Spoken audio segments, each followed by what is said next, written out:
E se a verdade não fosse algo que a gente encontra por aí, mas sim algo que a gente constrói?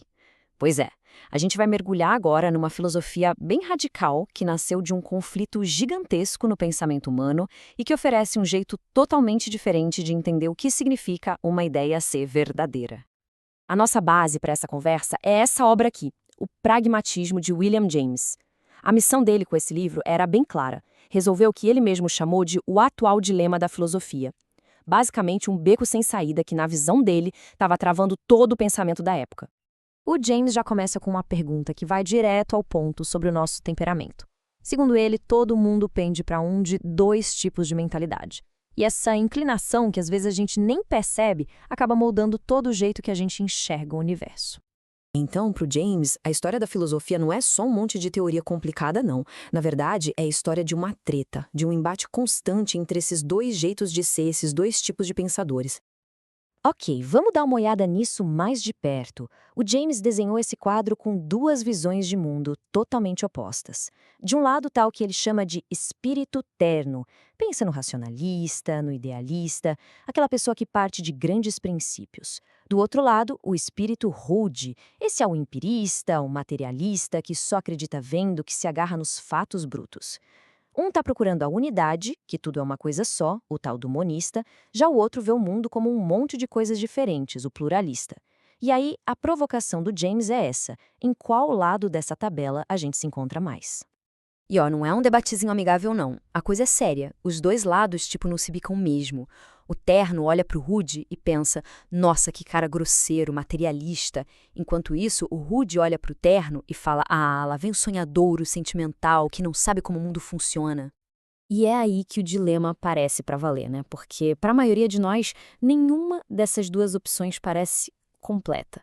Parece que sempre falta alguma coisa importante da nossa experiência de vida. A gente fica meio que num beco sem saída. Ou abraçamos o empirismo, que é super fiel aos fatos, mas corre o risco de deixar o mundo meio cinza, frio, materialista. Ou vamos para o racionalismo, que tem espaço para religião, para ideais, mas que parece flutuar bem longe da bagunça que é a vida real. E o James achou uma metáfora genial para explicar esse problema do racionalismo, vinda de um aluno dele. A ideia é que a filosofia muito abstrata é tipo isso: um templo de mármore brilhando numa colina.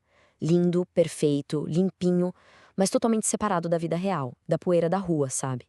Ele acaba virando um substituto da realidade, em vez de uma ferramenta para entender ela. E para mostrar como esse distanciamento pode ser até perigoso, o James cita uns racionalistas tipo o Leibniz. O cara conseguia justificar, sei lá, o sofrimento eterno, porque na teoria dele, no sistema lógico dele, tudo se encaixava perfeitamente. A dor real, a brutalidade da coisa simplesmente some no meio de uma teoria elegante. Aí, do outro lado do ringue, vem a resposta do espírito rude na voz desse escritor anarquista, o Morrison I. Swift. Para ele, essa conversa de otimismo abstrato é quase um insulto, porque quem está vivendo o sofrimento na pele sabe que a verdade é outra. Na visão dele, os filósofos ficam lá brincando com sombras, enquanto a vida real acontece. E é bem no meio desse impasse todo que o James chega com a solução dele, o pragmatismo. E o interessante é que ele não apresenta o pragmatismo como a resposta final, mas sim como um novo jeito de procurar respostas. Para mostrar como esse método funciona na prática, ele usa um exemplo que é até meio engraçado, um quebra-cabeça. A pergunta parece que não tem solução, mas com a lente do pragmatismo, a coisa fica bem mais clara. Então, a sacada é essa. A discussão toda é inútil se a gente não parar para pensar no que dar a volta significa na prática. O método pragmático força a gente a perguntar qual é a diferença concreta se a resposta for sim ou não. A pergunta deixa de ser sobre uma definição abstrata de dar a volta e passa a ser sobre as consequências práticas, o que acontece no mundo real. Essa ideia, na verdade, vem do Charles Peirce, que é considerado o pai do pragmatismo. Para ele, era simples. O significado de uma ideia é o conjunto dos seus efeitos práticos. Ponto. Se duas ideias não produzem nenhuma diferença na prática, então, para um pragmatista, elas são a mesma ideia. E o James tem outra metáfora ótima para isso. O pragmatismo é que nem um corredor de hotel. Pensa só, o corredor não te obriga a entrar em nenhum quarto específico. Tem o quarto do ateu, o do cientista, o de quem está rezando. O pragmatismo é só o corredor. É um método que todo mundo usa para chegar e sair dos seus quartos, das suas crenças. Ele não dá o conteúdo, só o caminho. Só que esse método leva uma consequência bem radical.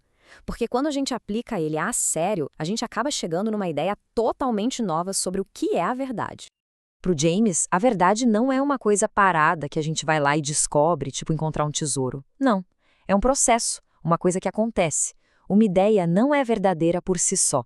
Ela se torna verdadeira quando ela funciona, quando ela é útil na nossa experiência. Tá, mas o que quer dizer que uma ideia funciona? Para o James, é bem prático. Significa que ela serve como uma boa ferramenta. Sabe, uma ideia funciona se ela nos ajuda a conectar o que já acreditávamos com fatos novos. Se ela deixa nosso pensamento mais simples, mais fluido. Se ela, no fundo, nos ajuda a navegar pela vida de um jeito melhor. É como se a verdade fosse crescendo, sabe? Como uma árvore que vai ganhando novas camadas. Cada nova verdade é um jeito de encaixar uma experiência nova na nossa visão de mundo, mas com o mínimo de bagunça possível. Beleza, então, amarrando as pontas. A grande sacada do pragmatismo é que ele serve como uma ponte. Ele consegue ligar aquelas duas margens que pareciam separadas. A nossa necessidade de ter fatos, de ter ciência, e a nossa necessidade de ter sentido, de ter um propósito. Ele simplesmente se recusa a aceitar aquela escolha de ou um ou outro, que deixava a filosofia no impasse. Em vez disso, o pragmatismo cria um caminho no meio, uma filosofia que não tem medo de lidar com os fatos da ciência e, ao mesmo tempo, com as questões da fé. Vamos pensar na religião, por exemplo. Um pragmatista não vai ficar quebrando a cabeça se existe uma prova lógica para a existência de Deus. A pergunta é outra. Quais são os efeitos práticos de se acreditar em Deus na vida de alguém? Se a crença em Deus traz conforto, sentido, força para a pessoa, então, do ponto de vista pragmático, essa crença tem valor de verdade. E o mais legal disso tudo é que o pragmatismo basicamente abre o leque de evidências. Enquanto o racionalismo ficava só na lógica e o empirismo só nos 5 sentidos, o pragmatismo vem e diz: olha, tudo isso vale, mas não só isso. A experiência pessoal, a intuição, até a experiência mística. Tudo entra no jogo. E, no fim das contas, o pragmatismo nos deixa com essa provocação, né? Se uma ideia simplesmente funciona, se ela se encaixa em todas as partes da vida e nos ajuda a viver melhor, será que a gente precisa de uma definição de verdade que seja mais complicada que isso?